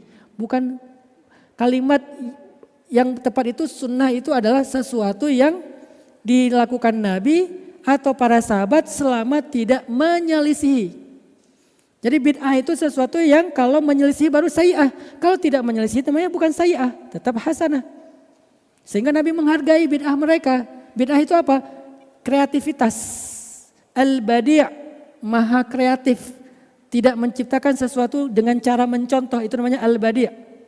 Menciptakan sesuatu tidak pernah nyiplak, tidak pernah copy paste. Pasti menciptakan sesuatu dari nol banget, dari baru, nggak ada ide yang sebelumnya yang sama. Itu al-badi'. Berarti orang yang bid'ah artinya yang kreatif, tetapi dengan satu syarat saja, jangan menyelisihi. Bukan yang tidak ada, menyelisihi kata kuncinya. Apa contoh menyelisihi? Nabi sholat subuh 2 rakaat, kita malah sholat 3 rakaat. Menyelisihi, kenapa? Karena itu udah ada patternnya. Nabi berzikir, kita malah nggak mau berzikir, menyelisihi, itu bukan kreativitas. Nabi nyuruh kita untuk memperbanyak zikir, kita melarang orang memperbanyak zikir, itu namanya menyelisihi karena sesuatu yang bertentangan, mukhalafah. Tapi kalau bukan mukhalafah, bukan bertentangan, bukan tudad, bukan bertolak belakang, maka tidak masalah. Maka para sahabat pun kayak gitu, sehingga Nabi ngomong ke mereka itu semuanya dihargai semangatnya. Oh kamu gini ya, oh kamu gitu ya. Yang lucu lagi pas sholat subuh. Nabi itu sebelum sholat subuh biasanya suka memeriksa sholat tahajudnya para sahabat. Pergi ke rumah Abu Bakar, dengerin Abu Bakar lagi ngapain. Oh lagi tahajud, tapi tahajudnya Abu Bakar tuh diam-diam di dalam rumah. Alhamdulillahirabbil alamin. Terus nangis. Abu Bakar tuh kayak gitu pola tahajudnya, stylenya kayak gitu. Terus Nabi pergi ke rumah Umar. Umar kalau tahajud di luar rumah teriak-teriak. Alhamdulillahirabbil alamin, arrahmanirrahim, maliki yaumiddin. Nabi ngelihat Umar, Masya Allah semangatnya Umar luar biasa. Teriak-teriak di luar rumah. Nabi pergi ke rumah Bilal. Bilal kalau tahajud di atas atap rumah orang. Rumah siapa? Rumah yang paling tinggi di Madinah. Dijadikan sebagai menaranya masjid. Karena beres witir dia langsung azan. Makanya dia tahajudnya di atas atap. Itu gayanya Bilal. Terus Nabi pergi ke rumah Ali, ketuk-ketuk pintu, gak ada yang bersuara. Assalamualaikum, assalamualaikum. Ternyata Ali belum bangun. Akhirnya Nabi balik ke masjid. Pas Nabi balik ke masjid, enggak balik ke masjid. Ternyata setelah sekian lama Nabi ngetuk pintu baru Ali bangun. Pas Ali bangun Nabi nanya, Ali enggak tahajud kata Nabi. Kata Ali, ya Rasulullah itu kan enggak wajib. Akhirnya Rasulullah langsung mukanya enggak enak.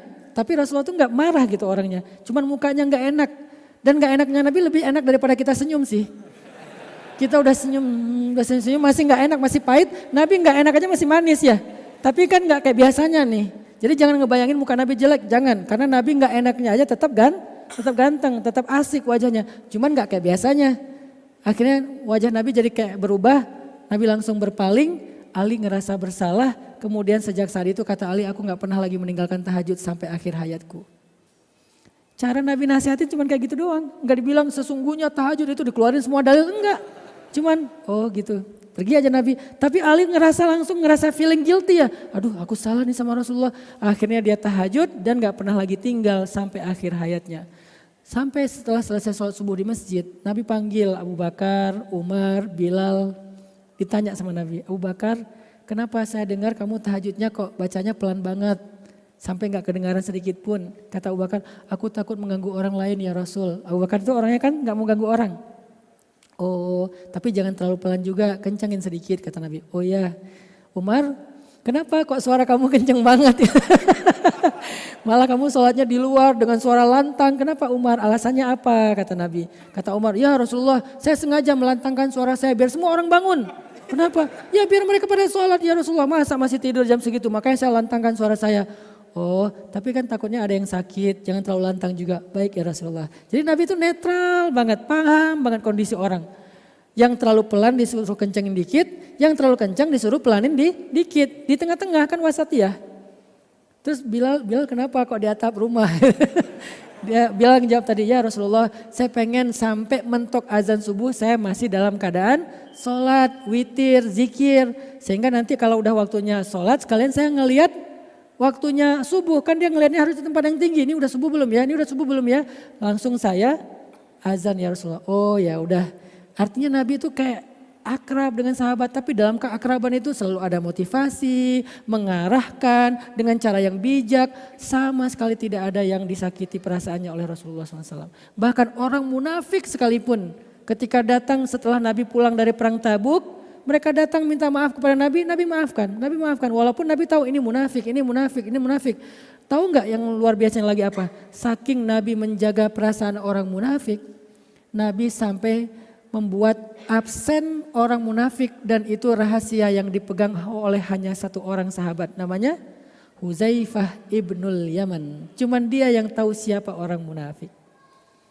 Enggak, dia bilang orang-orang munafik hari ini yang pertama adalah enggak diumumkan, enggak diposting, enggak di sosmed, enggak di BC, enggak di status, enggak di story. Kenapa? Nabi enggak mau orang munafik itu bikin ulah. Nabi masih berharap suatu saat mereka mendapatkan hidayah sehingga nggak dibuka dulu aibnya. Maka yang tahu list orang munafik cuma satu orang di antara sahabat. Siapa dia? Huzaifah ibnul Yaman. Wahai Huzaifah, ini nama-nama orang munafik. Kenapa harus tahu? Biar nggak dimasukin dalam barisan kaum muslimin. Kalau ada perang nanti mereka bikin masalah. Kalau ada urusan mereka nggak amanah. Kan munafik itu mengkhianati amanah kan. Makanya dikasih tahu ini nama-namanya. Jadi kamu jangan pakai mereka ya. Tapi namanya itu dihafal oleh Huzaifah. Ketika Nabi sudah wafat, Abu Bakar sudah wafat, Umar jadi Amirul Mukminin.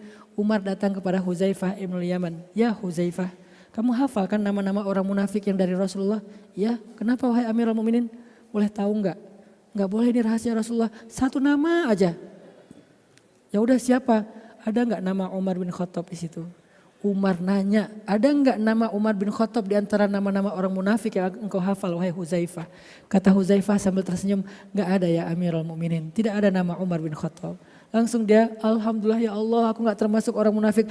Padahal dia enggak perlu khawatir juga, enggak mungkin dia termasuk orang munafik. Tapi saking solehnya dia ragu kepada dirinya. Kalau kita kan sebaliknya, kayaknya munafik semua nih. Cuman saya doang yang beriman, kayaknya neraka semua nih, cuman saya doang yang surga, kan gitu ya. Kalau mereka, dia ngerasa dia yang neraka, yang lain surga. Dia yang munafik, yang lain mukmin. Saking low profile-nya, humble-nya para sahabat yang dipelajari dari Rasulullah SAW. Udah gitu Umar nanya lagi, Huzaifah boleh cari satu lagi enggak? Siapa ya Amirul Mukminin?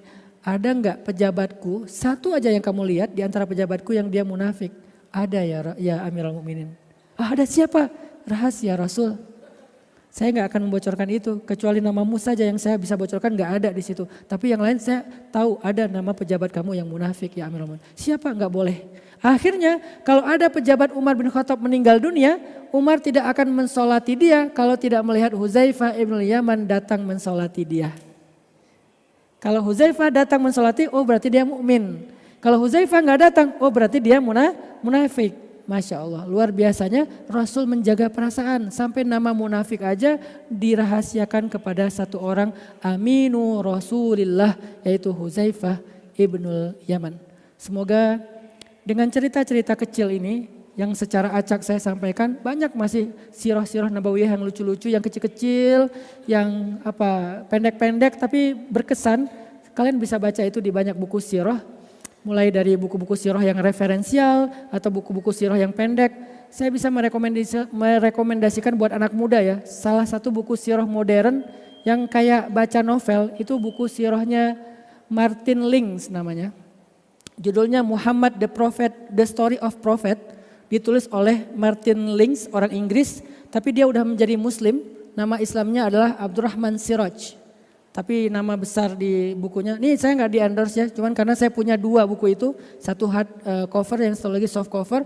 Saya suka baca itu kayak baca Lord of the Ring. Karena orang barat kan kalau berkisah itu kan kayak novel, cerita-cerita gimana gitu ya. Jadi pas saya baca cerita itu Rasulullah, kebayang theater of mind saya itu Rasulullah itu keren banget. Rasulullah itu luar biasa. Itu mungkin bisa yang untuk pembuka ya, membaca sirah yang awal. Setelah itu nanti kalian bisa membaca sirah-sirah yang lebih lengkap lagi dan lebih referensial lagi tentang Rasulullah SAW. Pesan terakhir di event kali ini atau di halakoh kali ini adalah Maulid Nabi harus menjadi momentum kita untuk lebih dekat, lebih kenal, lebih belajar, lebih meneladani sosok Rasulullah Sallallahu Alaihi Wasallam. Saya kira demikian. Barakallahu fikum. Wassalamualaikum warahmatullahi wabarakatuh.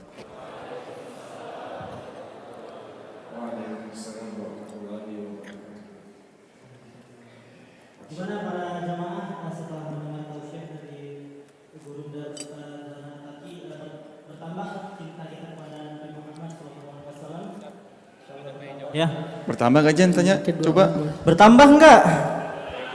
Tambah ya, Ya. Masya Allah. Oke, kita masuk ke sesi tanya jawab. Tapi hanya 2 penanya aja nih. Dari 6.000 mungkin yang datang ya Jan.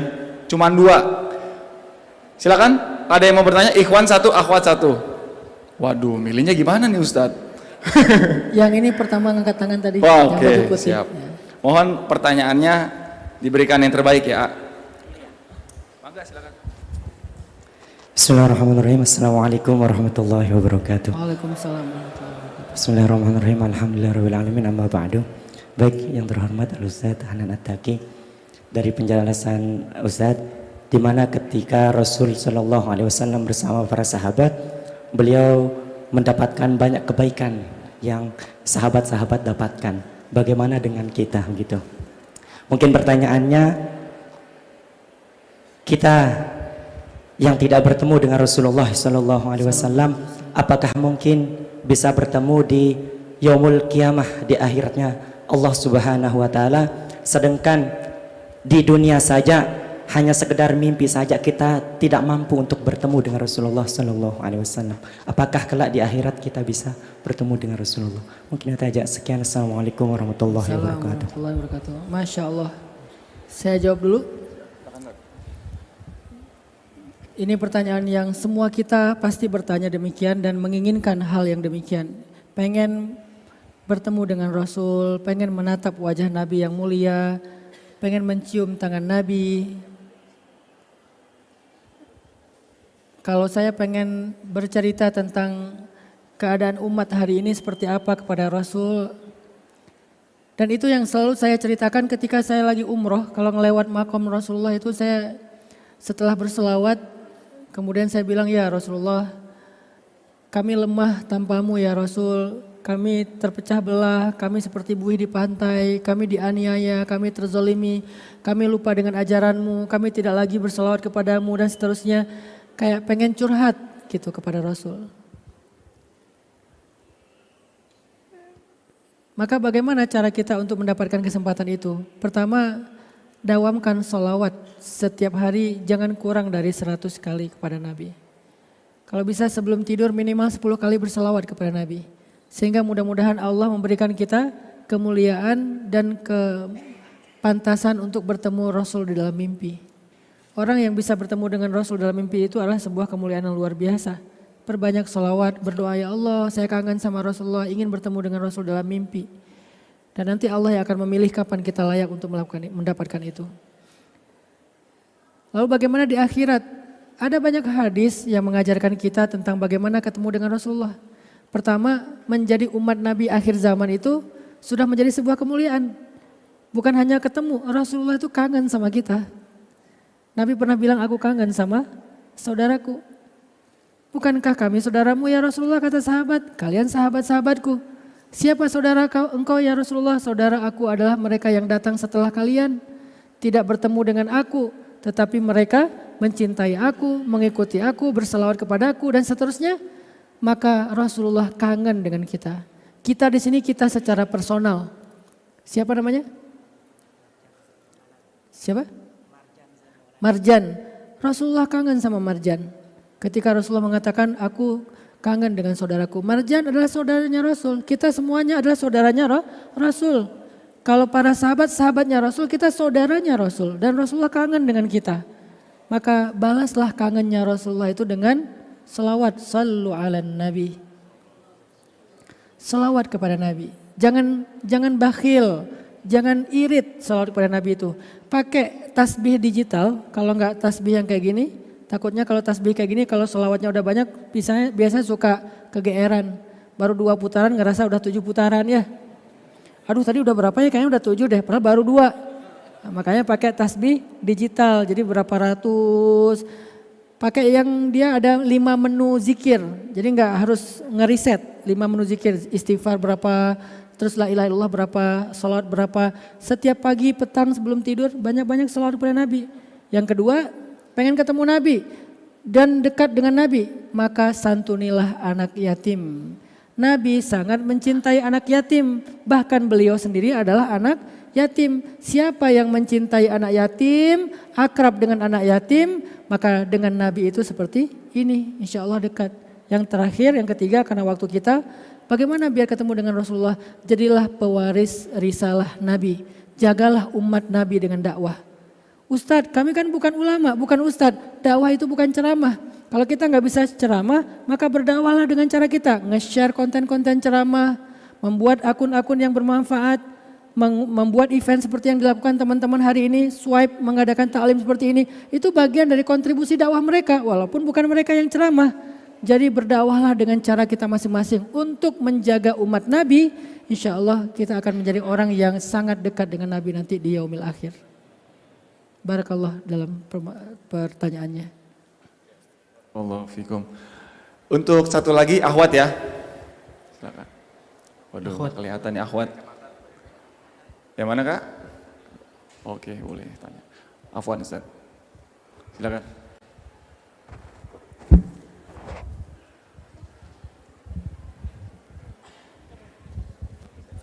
Baik, bismillahirrahmanirrahim. Assalamualaikum warahmatullahi wabarakatuh. Sebelumnya izin bertanya, Ustadz, ketika saat ini Maulid Nabi seringkali dikatakan sebagai hari lahir Nabi Muhammad. Dan seringkali setiap Maulid Nabi diadakan kegiatan-kegiatan, salah satunya seperti tablik akbar. Namun mengapa sebagian kelompok pernah mengatakan bahwa adanya Maulid Nabi itu bid'ah gitu, sedangkan kami mengadakan acara itu sebagai bentuk kami bahwa kami mencintai Nabi Muhammad, seperti itu. Terima kasih. Wassalamualaikum warahmatullahi wabarakatuh. Waalaikumsalam warahmatullahi wabarakatuh. Pertama, dalam Islam itu kita punya banyak sekali pendapat-pendapat tentang sesuatu. Mulai dari dalam bab fikih, kemudian dalam urusan dakwah, apalagi dalam urusan-urusan tradisi. Pasti banyak sekali pendapat yang berbeda-beda, itu yang pertama. Yang kedua, sebagian dari teman-teman kita yang menganggap bahwa maulid ini bid'ah, ini adalah kelompok yang baru dalam Islam. Ini bukan kelompok yang lama. Jadi kelompok yang lama itu namanya Ahlus Sunnah wal Jamaah. Yang secara akidah terjadi tajdid. Tajdid itu artinya pembaharuan pada abad kedua Hijriah oleh Imam Abu Hasan al-Ash'ari dan Imam Abu Mansur al-Maturidi. Tajdid, bukan baru ada itu Ahlus Sunnah, enggak. Ahlus Sunnah itu sejak zaman Nabi. Kemudian terjadi syubhat, ada Mu'tazilah, ada banyak aliran-aliran Qadariyah, Jabariyah dan seterusnya.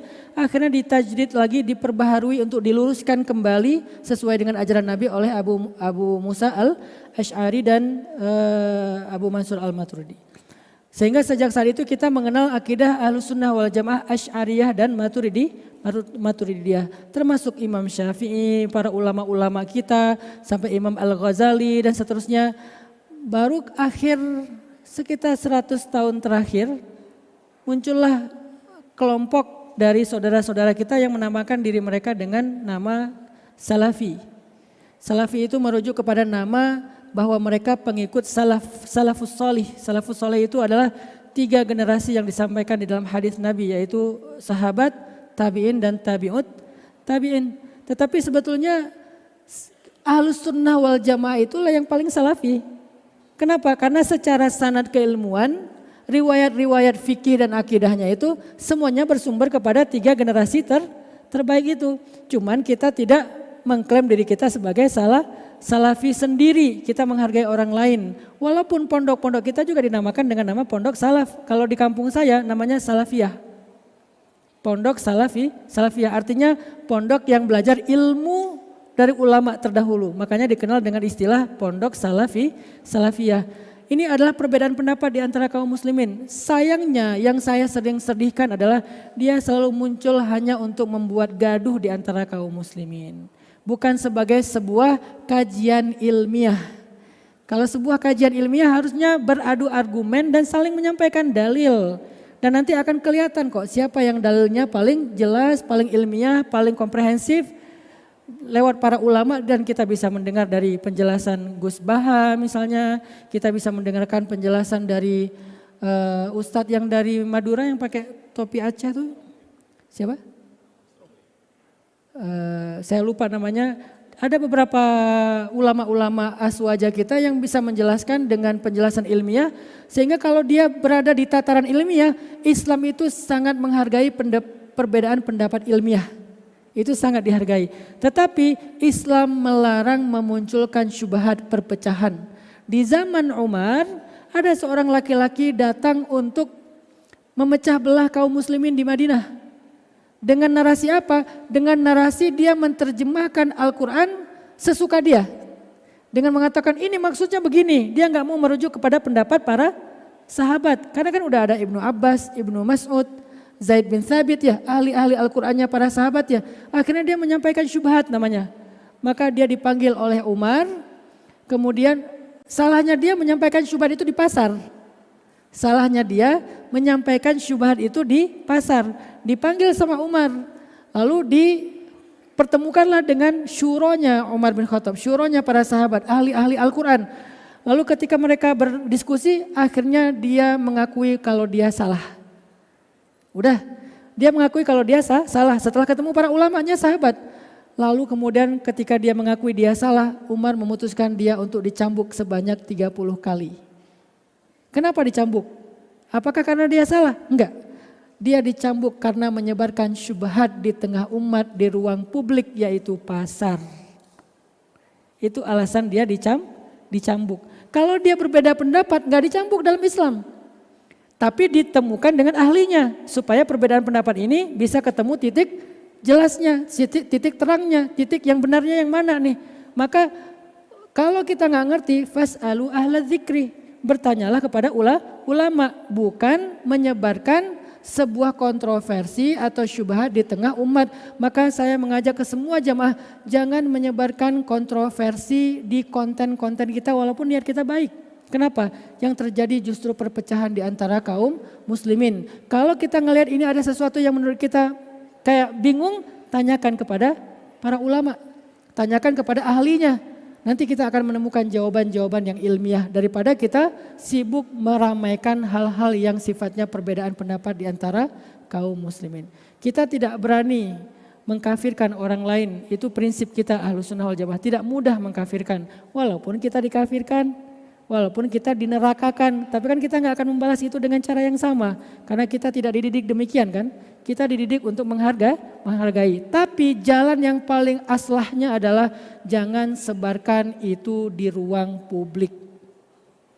Biarkan diselesaikan dengan cara ilmiahnya para ulama. Saya kira demikian. Jadi apa yang kita lakukan dengan tradisi maulid sebagai bentuk cara kita membaca sirah, mengingat Nabi, saling muzakarah, saling watawasau bil haq, watawasau bis shab tentang sirah nabawiyah, itu bukan hal yang baru. Itu sudah dilakukan oleh orang-orang terdahulu sampai di zaman para sahabat. Mereka ketemu dengan Nabi, memuji-muji Nabi, mereka mengingat-ingat tentang Nabi, walaupun gak harus ada momentum maulid, tapi juga tidak dilarang dengan momentum maulid. Jadi momentum ini adalah sebuah cara mengumpulkan orang. Sebagaimana dulu ada Aid atau ayat, hari-hari untuk mengumpulkan orang. Dengan hari-hari itu kemudian dibikinlah muzakarah dan seterusnya. Saya kira cukup itu sebagai hujjah bagi kita. karena kita mengikuti ulama-ulama kita yang faqih di bidangnya, sehingga insya Allah kalau ijtihadnya ijtihad ulama, kalau dia benar dia mendapatkan 2 kebaikan, kalau dia keliru, bukan salah ya, keliru dia mendapatkan 1 kebaikan. Orang awam seperti kita dalam Islam wajib taklid. Orang yang ahli ijtihad dalam Islam tidak boleh taklid. Karena kita awam ya udah kita taklid. Taklid kepada siapa? Para ulama-ulama kita. Yang di atasnya lagi para ulama-ulamanya mereka dan seterusnya sampai kepada para imam mazhab, para salafus sholih, para sahabat tabi'in dan tabi'ut tabi'in. Kita taklid saja kepada mereka sambil terus kita pelajari. Barakallahu fiik. Barakallahu fiikum Ustaz. Syukur atas jawabannya. Untuk teman-teman sekalian yang masih punya pertanyaan, mohon maaf ditahan dulu pertanyaannya karena insya Allah kita doakan mudah-mudahan Ustadz Hanan bisa berkenan, Ustadz Hanan Ataki bisa berkenan mengisi di Masjid Darussalam ini setidaknya rutin 3 bulan sekali, insya Allah. Setuju? Setuju? Sepakat? Kita sentralkan kehadiran Ustadz Hanan Ataki di Masjid Darussalam per 3 bulan, setuju? Tapi kalau misalnya hadirnya weekday malam, bisa disempatkan nggak? Oke, sekarang sebelum ke acara yang selanjutnya, pengen deh ke teman-teman ada gerakan media sosial nih. Yes. Karena kan rame yang datang ya. Ya. Teman-teman bisa buka Instagram. Jangan lupa di follow Instagramnya Masjid Darussalam yang namanya @darussalamid. Yes. Dan juga Instagramnya swipe_id. Teman-teman silakan Insta story kegiatan hari ini, kajian pada hari ini. Jangan lupa tag Instagram swipe_id, tag Instagramnya Darussalam ID, dan boleh juga mungkin tag Instagramnya Gurunda Ustadz Hanan Ataki. Oke, ini kurang lebih hadir sampai lebih dari 6.000 jamaah nih Jan. Kita lihat apakah Instagramnya Darussalam ID dan juga swipe_id akan nambah 5.000. Kalau tercapai kita upayakan juga insya Allah Ustadz Hanan Ataki per 3 bulan hadir di Masjid Darussalam Kota Wisata. Takbir dulu. Masya Allah, tabarakallah. Untuk selanjutnya Ustadz, mohon berkenan kita sesi muhasabah Ustadz. Dan juga di akhir sesi juga kita berharap mari kita sampaikan doa untuk Palestina ya Ustadz. Silakan Ustadz, waktu dan tempat dipersilahkan.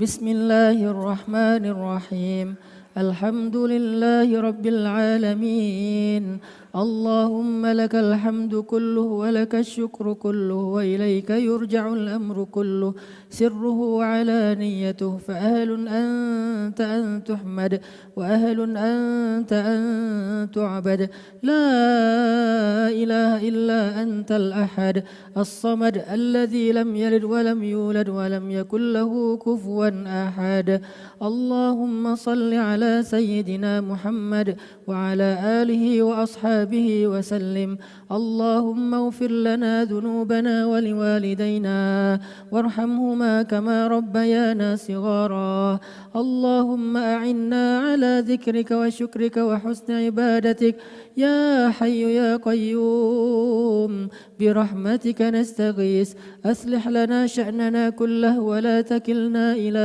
أنفسنا طرفة عين اللهم إنا نستودعك أمورنا كلها فإن لم تكن لها فمن لها وأنت خير حافظا اللهم حبب إلينا الإيمان وزينه في قلوبنا وكره إلينا الكفر والفسوق والعصيان واجعلنا من الراشدين ربنا آتنا من لدنك رحمة وهيئ لنا من أمرنا رشدا واجعل لنا من كل ضيق مخرجا ومن كل هم فرجا ومن كل عسر يسرا اللهم إن كنت كتبتنا من أهل الشقاوة فامحنا واكتبنا من أهل السعادة فإنك تمحو ما تشاء وتثبت وعندك أم الكتاب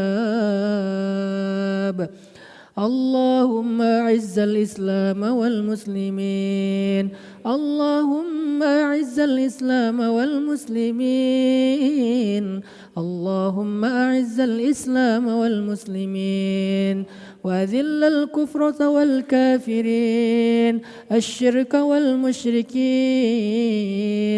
اللهم دمر أعداءك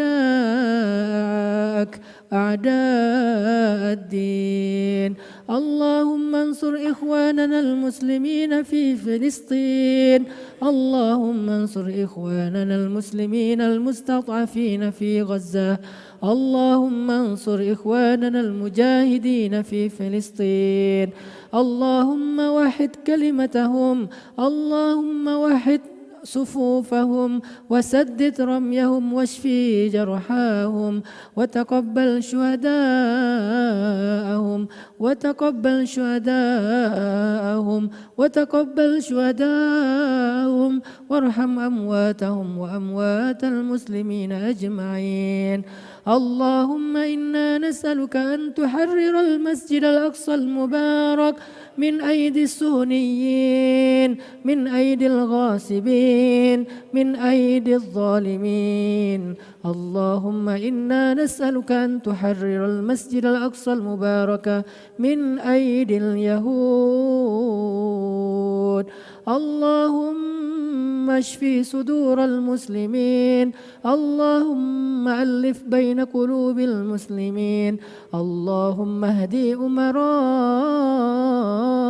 المسلمين اللهم وفق علماء المسلمين اللهم وفق علماء المسلمين اللهم اهدي شباب المسلمين اللهم اهدي شباب المسلمين اللهم استر عورات نساء المسلمين اللهم تقبل دعاءنا يا مجيب السائلين اللهم أعطي كل واحد منا مسألته وقضي كل واحد منا حاجته يا